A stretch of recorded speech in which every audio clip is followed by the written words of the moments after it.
DKBS 뉴스.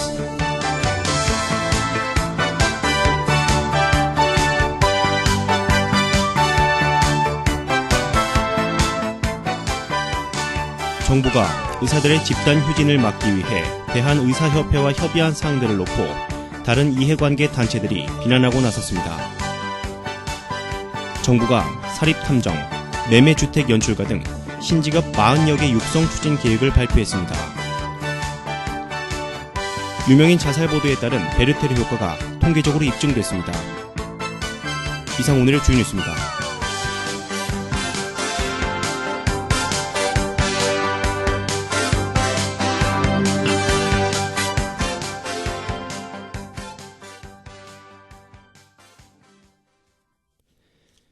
정부가 의사들의 집단 휴진을 막기 위해 대한의사협회와 협의한 사항들을 놓고 다른 이해관계 단체들이 잇따라 비난하고 나섰습니다.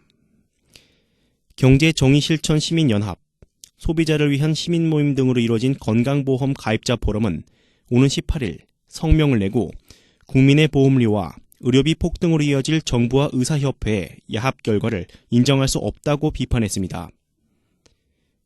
이에 앞서 18일 보건복지부와 의협은 원격 의료 사전 시범 사업 시행, 전공의 수련 환경 개선 등의 내용을 담은 의정협의 결과를 발표했습니다. 정부가 사립탐정, 평판관리업체, 매매주택 연출가, 노년 플래너 등 국내에서 찾아볼 수 없었던 직업 40여 개를 새로 육성한다고 발표했습니다. 고용노동부를 비롯한 관계부처는 외국의 사례를 토대로 발굴한 40여 개 신직업을 육성, 지원하기로 하고 인프라 구축 방안, 투자 계획 등을 담은 신직업 육성 추진 계획을 국무회의에서 보고했습니다.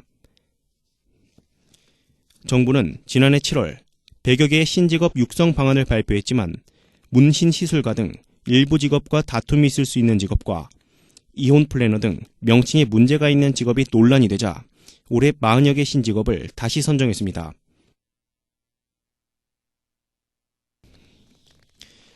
유명인 자살 보도에 따른 베르테르 효과가 통계적으로 입증됐습니다.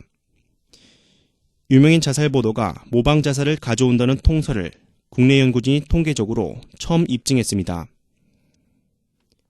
서울 아산병원 융합의학과 김남국 교수팀은 유명인 자살에 대한 언론의 기사 수와 모방 자살 증가수를 파악해 유명인 자살에 대한 언론 보도와 모방 자살의 상관관계가 통계적으로 유의미하다고 밝혔습니다.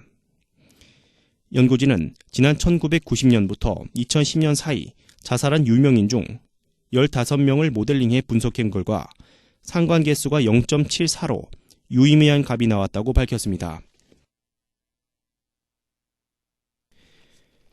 끝으로 내일의 날씨입니다. 하루 종일 구름이 많겠습니다.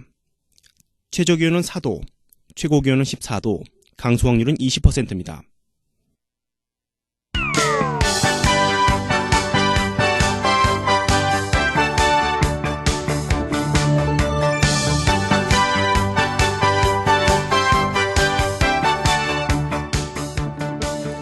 이상으로 DKBS 뉴스를 마치겠습니다. 제작의 DKBS였습니다.